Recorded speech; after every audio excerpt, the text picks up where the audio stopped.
देवियों सज्जनों नमस्कार, जय हिंद। मैं डॉक्टर टी.सी. राव आपके सामने एक और अभी ऐसे विषय पे बात करूंगा जो विषय हमारे पूर्व सैनिकों से संबंधित है। दोस्तों, राष्ट्र के क्या कर्तव्य बनते, भारत सरकार के क्या कर्तव्य बनते हैं। आज हर देशवासी सेना की तरफ देख तो रहा है कि हमारी सेना ये है, हमारी सेना वो, लेकिन दोस्तों युद्ध के बाद में हम उन सैनिकों के बलिदान को भूल जाते हैं। मैं एक नागरिक होने के नाते बात कर रहा हूँ। दोस्तों, आज मैं उसी विषय पे डिस्कस करूंगा कि हम कैसे अपने सेना का मनोबल कंसिस्टेंटली बरकरार रख सकते हैं।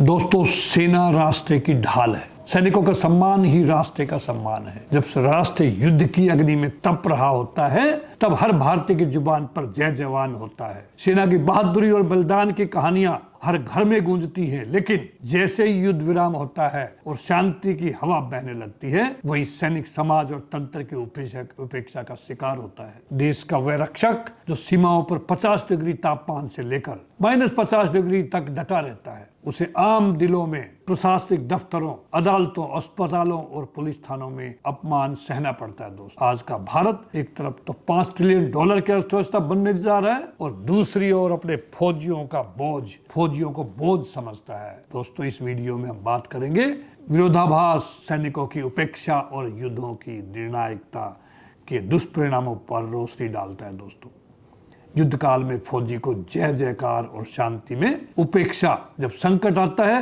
तभी फौजी की याद आती है। दोस्तों, ये मैं देख चुका हूं पिछले 25 साल में। लेकिन जब वह रिटायर होकर समाज में आता है तो उसके अधिकारों की रक्षा कोई नहीं करता। ये दोहरी मानसिकता भारतीय समाज की एक बड़ी कमजोरी बन चुकी है। भारतीय सरकार द्वारा कल्याणकारी योजनाओं में कटौती की जाती है। CSD की, ECHS की, कैंटीन, चिकित्सा सेवा और पेंशन योजनाओं में कटौती कर दी जाती है। ये नीतियां सैनिकों के मनोबल को तोड़ती है। दोस्तों, बिकॉज आज सेना में होकर रिटायर होगा, उन्हें बोझ समझने जाने लग जाता है। देश एहसास कराती है ये चीज। सेवा मुक्त सैनिकों की अपमानजनक स्थिति। सेना से रिटायर होने के बाद भी फौजियों को प्रशासनिक कार्यालयों, तहसीलों और कोर्ट कचहरियों में अपमान सहना पड़ता है। पुलिस के द्वारा बदसलूकी और पड़ोसियों के द्वारा संपत्ति विवादों में उलझाना आम बात बन चुकी है फौजियों के लिए। पुलिस द्वारा फौजियों के साथ में बर्बरतापूर्ण व्यवहार होता है। हाल के वर्षों में कई घटनाएं सामने आई है जहां पुलिस ने सेना के अफसरों तक के साथ दुर्व्यवहार, जो सर्विंग है, दुर्व्यवहार किया है। नहीं कि सिर्फ शर्मनाक है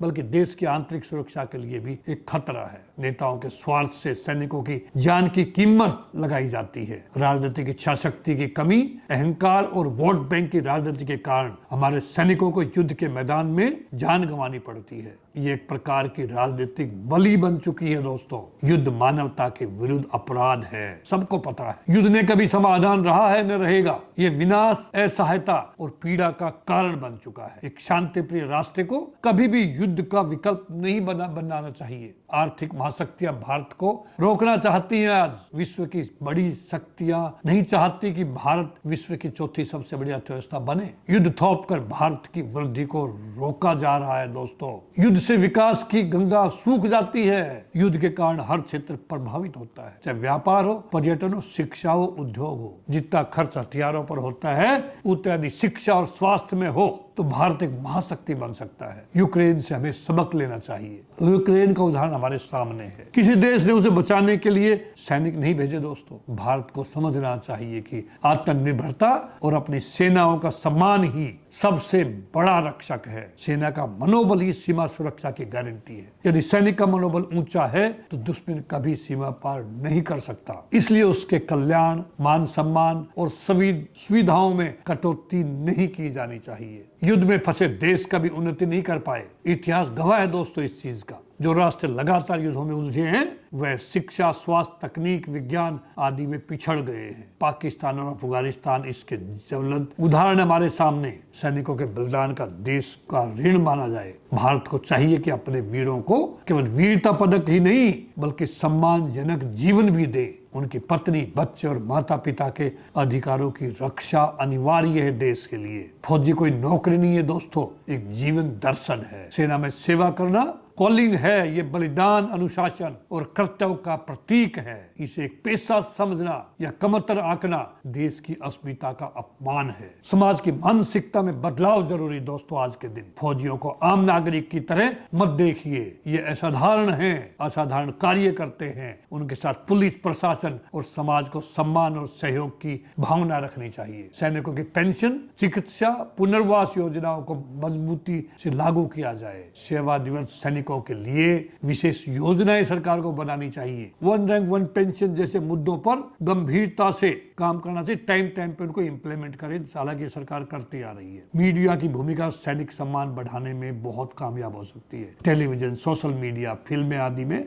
सैनिकों को सकारात्मक रूप में दिखाया जाए। इस नई पीढ़ी में देशभक्ति की भावना जागेगी। सैनिकों के लिए विशेष अदालतों और शिकायत निवारण तंत्र की जरूरत आज के दिन। फौजियों के लिए अलग प्रशासनिक एवं न्यायिक प्रणाली हो, जिससे उनके मामलों का तुरंत समाधान हो सके। वीरता दिवस नहीं, सैनिक गौरव सप्ताह मनाया जाए। साल में एक सप्ताह सैनिकों और उनके परिवारों को समर्पित हो, जहां उन्होंने विशेष सम्मान मिले। स्कूलों कॉलेजों में उनकी कहानियां सुनाई जाएं। वेटरन कोर को रणनीतिक भूमिका मिले। सेवानिवृत्त सैनिकों को रक्षा नीति, आंतरिक सुरक्षा और युवाओं में देशभक्ति फैलाने जैसे कार्यों में शामिल करें, उनसे काम लें। सैनिक सम्मान राष्ट्र का गौरव है दोस्तों। जिस दिन हर नागरिक, नेता, अफसर और छात्र ये समझ जाएगा कि सैनिक का सम्मान ही राष्ट्र का सम्मान है, उस दिन भारत वास्तव में विकसित राष्ट्र की ओर अग्रसर होगा। भारत यदि 2047 तक विकसित राष्ट्र बनना चाहता है तो उसे सबसे पहले अपने सैनिकों का